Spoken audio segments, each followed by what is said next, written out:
mooy livre bi ma génne. ci biir livre bi dafa am chapitre boo xam ne. dafa intitulé quand le procureur de la République devient l'avocat de Cheikh Oumar Anne. mais j'assume. yàlla def tamit ci coobareem ma dem France dem def loo xam ne foofu wax ma kenn mësu ko def mais néew nañu ko fa def. dem dans remplir environ 350 places toute la production livre bu ñu génne woon lépp jeex sur le champ. ñu jënd ko lépp. lépp 250 livres yëpp. Africa 24 invité ma. je suis l'interview loolu yëpp ma wax leen démontrer leen comment on est géré par une escroquerie politique. en matière de bonne gouvernance mais parce que le Sénégal mënul am plus de 8 organes de contrôle te bu ñuy génne indice de perception de la corruption Sénégal bi ci nekk zone rouge. démonté ko démonté wan leen na leen Cour des comptes 2014 Sénégalais yi foofu les Sénégalais sont très engagés pour le pays. diaspora bi ma wax leen ni ma xalaat. ok xam naa nag loolu nag comme dafa da nekk ci réseaux sociaux yi ñu ne boobu faaw ñu wutal ko pexe. mais tey toog naa ba ci yàgg ñu woo ma ne ma woy tu es relaxé pur et simplement sans poursuite mais le dossier va au parquet. mais justement ban heure lañ la relaxé. vers 12 heures. vers 12 heures. nga jóge ci accident ci oto boo mbëkk ba livre boo bind ndax dafa am loo soupçonné ci diggante bi par rapport ak xëy na sabotage bu mën a am ci oto bi wala je ne sais pas. mais dama ne parce que non je me suis rendu compte je me suis rendu compte là à travers cette histoire là. kaa ma jox xam nga fa laa koy xamee. à l'espace de T de l'accident. T laa la wax de. toute la presse était au courant. ku ko joxe. kan moo jëlee commissaire Medina bi mën naa d'accord parce qu'il a amené ses hommes ñu sécuriser lépp ñëpp toog. mais moom dañ ko jëlee ci këram jox ko injonction mu ñëw. ne ko demal. waaw. parce que nag Simon. waaw. li may wax ni Sénégalais yi xam nañ ko. kan moo am privilège accident am le commandant de la circulation. le lieutenant déplacé wu. ñëw ba kii. ba pare jël la dugal la ci oto yóbbu la ba police. nga toog ak moom 23h ba 4h du matin.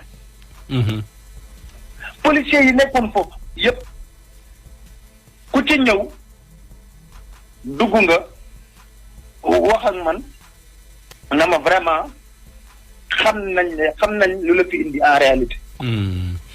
mais reste zen déterminé par rapport ak li nga gëm lépp nag damay wax rek ne. lu war a am na. ok on l'assume entièrement et totalement. Premièrement. Deuxièmement, on va continuer de faire notre travail. lu jëm nag ci li nga xam ne moo jëm ci wàllu livre bu loolu samay avocat ñoo ko yor man du ma ci wax. ñu ngi koy lijjanti. man du ma ci wax xam nga man. journaliste yëpp ku ma laaj ci affaire plainte dama leen dama ngeen laaj Cheikh Oumar Anne wala nga laaj ay avocat. man loolu du sama liggéey. loolu moom pare nga ci. pare naa ci Pape. non pare gu ma ci de. dafa am yeneen tournée. yu ma war a def. ci yeneen dëkk parce que sénégalais yooyu tamit dañ ma contacter pour ma ñëw.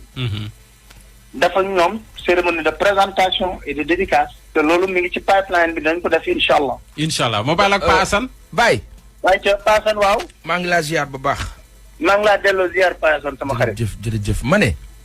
waaw xam nga Sénégal dañuy bokk maag yow dañuy bokk kàddu fenn xam nga mooy fan. Sénégal dund na loo xam ne dootu ko dundaat. fi mu nekk nii dëgg rek mooy nekk leneen mënatul ne da xam nga man ban laaj laa lay laaj. sawaay bi mu la ëflowee. waaw lan la ko test bi jox. daf ko musuma gis loolu. pour la première fois. dama war a effectuer voilà tu as vu tu es positif. musuma koo gis. du tico tac.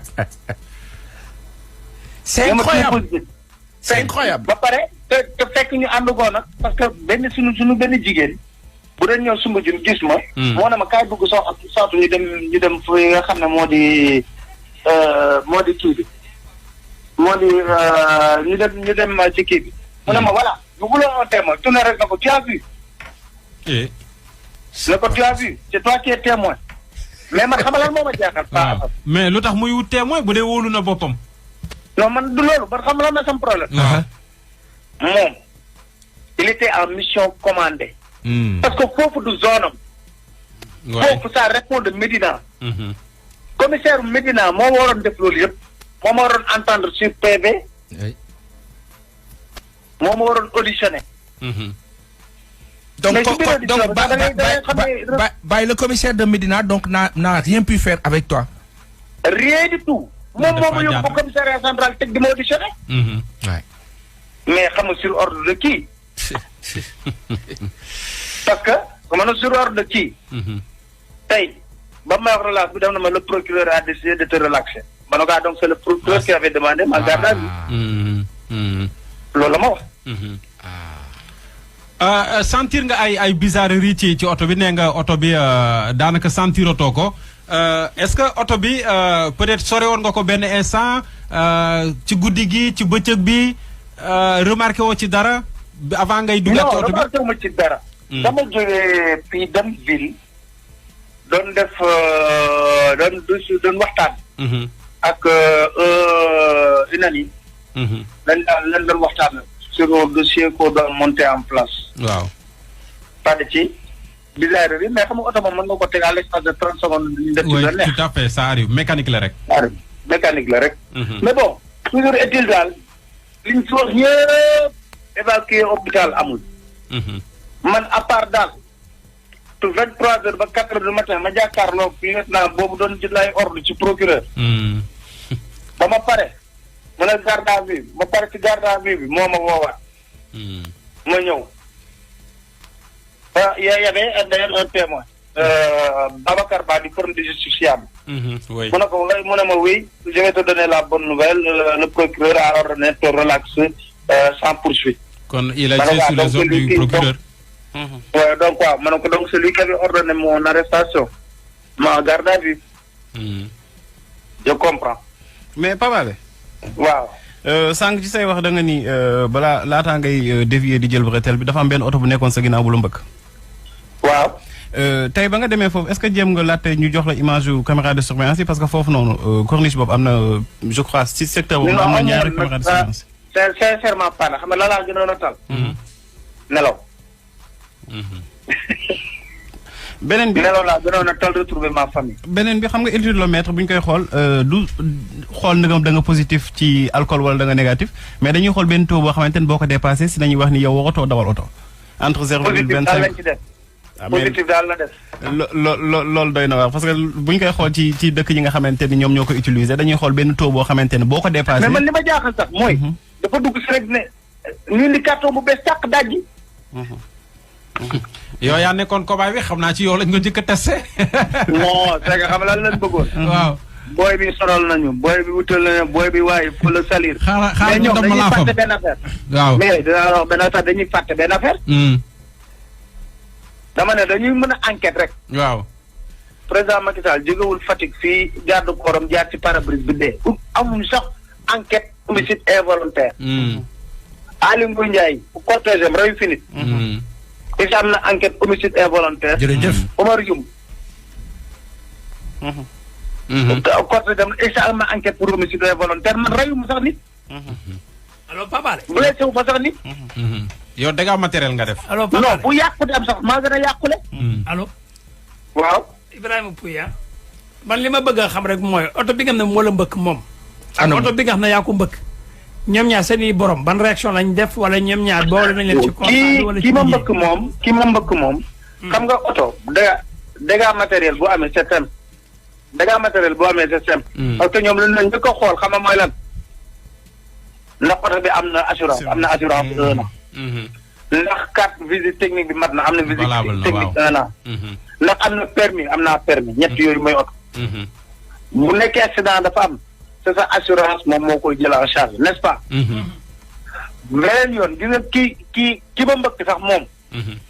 en réalité réaction bi mu njëkk am dafa ne Pape Alé kii de xam naa ko depuis Derklé Pape Alé moom garaawul. c'est incroyable. parce que kooku.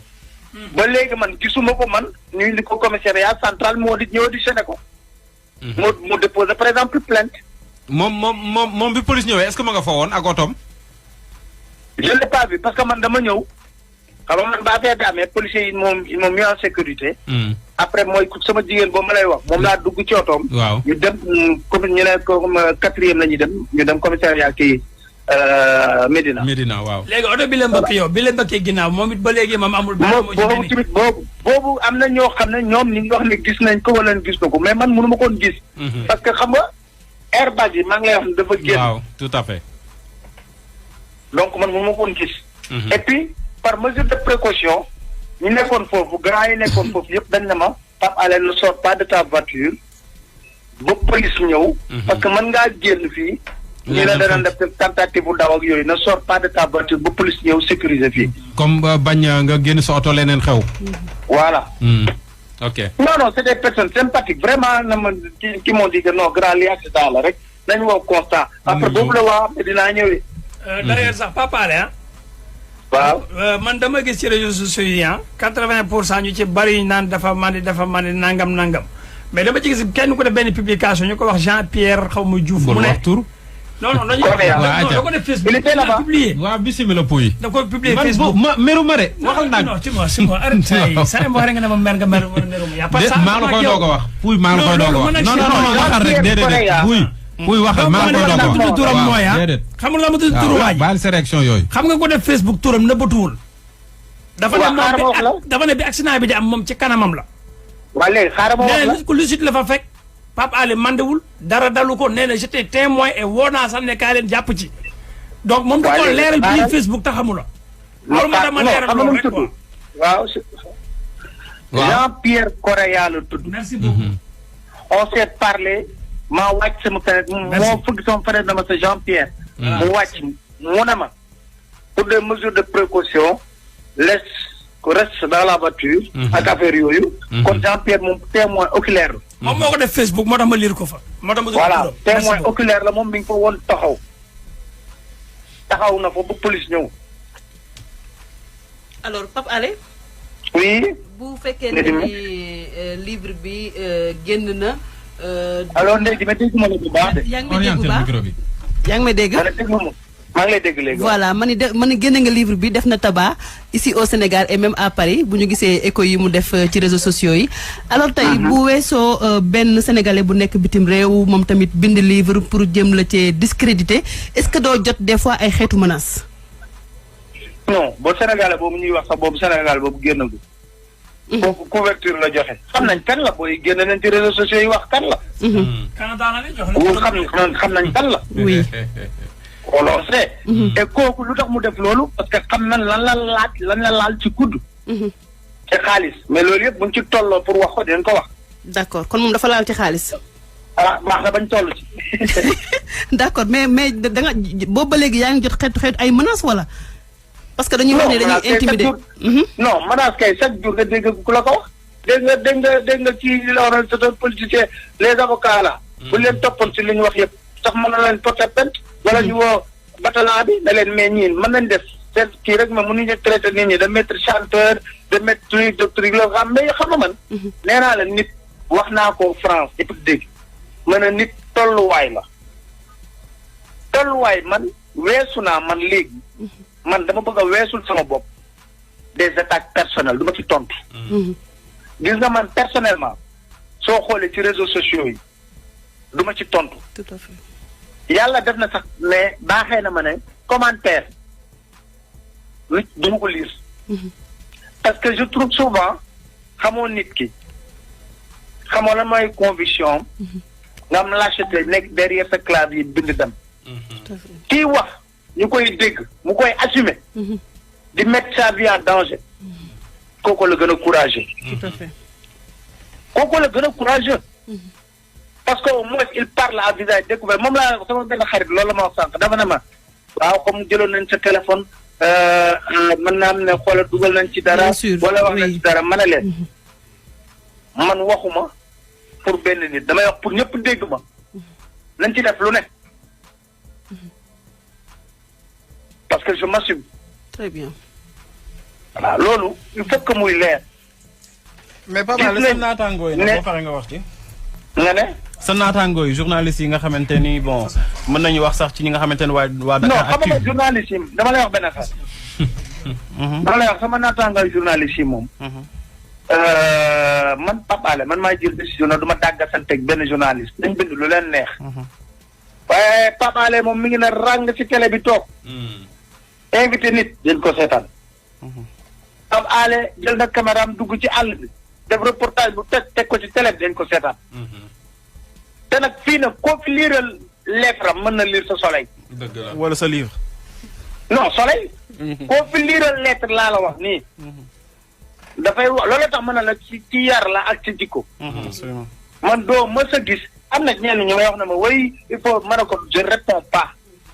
xam nga looloo tax des fois man suñu waxee mën a leen je vous donne un exemple qui est banal. xool leen ba livre bi génne. livre bi génn ñoom ñu lay woowu ñu la de ba livre bi génne. pour interview la wax la ci livre bi déedéet.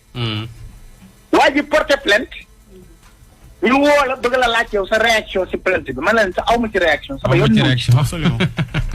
pourquoi bu livre génne yéen woowu leen ma laaj ma ci livre bi. yéen ça vous intéresse que parce que y a une plainte qui a été déposée. quand même mais am naa fulu ji toll ni nag koo xam ne man am na foo ma teg man tamit dama la fay teg. dëgg la mu jeex tàkk. parce que xam nga lu tax. fii kenn gënu fee gudd nopp kenn gënu fee muus kenn. loolu moom dëgg la. journaux yi boo xëyee xam nga nu mu demee. site internet yi boo xëyee xam nga nu mu demee. ah mais wax lépp rek lañ dul mën. waay waay parce que li suñu yarawul ñu noonu. c'est vrai. waaw. waay. mais boo ko dul def man dama koy def parce que ñu mel ni Dakar Actu dañ doon def benn campagne de désinformation depuis presque 2 heures du matin di joxe ay informations yoo xamante ni c'était pas vérifié. di mel ni sax dañ la doon jeter en pâture parce que dañu ni dañ la jàpp en état de d'ébriété ñu jël la mettre la fi nga xamante ni mooy garde à vue. waaw mais peut-être information boobu la ñu am rek. léegi bon non mais léegi s'il vous plaît foofu laa bëgg a préciser benn affaire. xanaa yéen kay daa ngeen seetaan film yi ku ñu jàpp en état d'ébriété dañ lay dugal violon. bala lendemain matin. ñu doog la auditionné. man auditionné nañ 23h ba 4h du matin. mu may poser question ma koy tontu. ba 4h du matin. mais ba yan genre question la doon laaj. question yëpp nag xam nga fan la koy tourné. oui ébriété ma ne ko je refuse bu fi sonn di sonal sa bopp je refuse du ma ci wax. je refuse li nga wax nii. mu ne ma bon tu refuses ma ne ko je refuse votre plan Machiavélique parce que ci loolu lañ bëggoon langaamu. pour mën a am seen garde à vue. parce que li ci des lan la dégâts matériel la. dégâts matériel du police a koy fay. te ki nga doon wax sànq nga doon laaj assurance koy fay mais xoolal campagne de désinformation boobu nag man xoolal naa leen wax benn affaire lan la ma sa yàq ci man taxul ni gaa yaa ngi jënd livre yi comme de petits pains. mais Pape j'aimerais juste peut-être une dernière question ginnaaw lii yëpp yow naka nga ko dundee ak sa famille. Tu as une famille proche quand même peut-être dinañu xaw a jaaxle dinañu xaw a tiit ils te mettent en garde ils te demandent de faire attention waaw. j'ai une femme merveilleuse vraiment. kii à chaque moment kooku boo ko waxee Pape Alé sax mu ne yéen journaliste bi ngeen di wax man je connais mon mari. mais au-delà de l'épouse am na peut-être la grande famille naka la ñu vivre situation yi yëpp. la grande famille avec gëm yàlla. benn ñaan la sama yaay di ñaan. xamuñu dara mënuñu dara wante bàyyee nañ la ak yàlla. du takk du na jox nga takk na dama mais bàyyee nañ la ak yàlla. loolu mooy seul ñaan. di côté dama. famille proche lan ngay wax sénégalais yi lay déglu. man mu ngi ba. sénégalais yi lay déglu lan nga leen di wax.